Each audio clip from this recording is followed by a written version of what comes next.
How to create Steam account on mobile. Creating a Steam account on mobile is a very easy and straightforward process, so let's get started. Firstly, open any web browser and in the search address bar, search for the Steam. Once searched, you can see the sign in, create account option available there. From there, tap on the create new account option.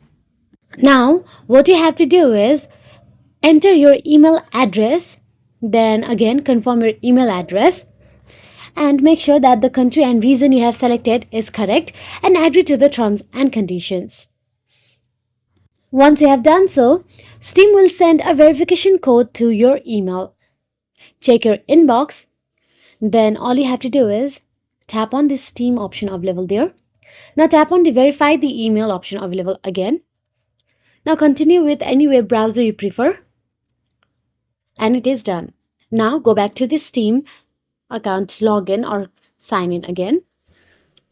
Now here you'll have to pick a username, you can change this later, and create a secure password and confirm it.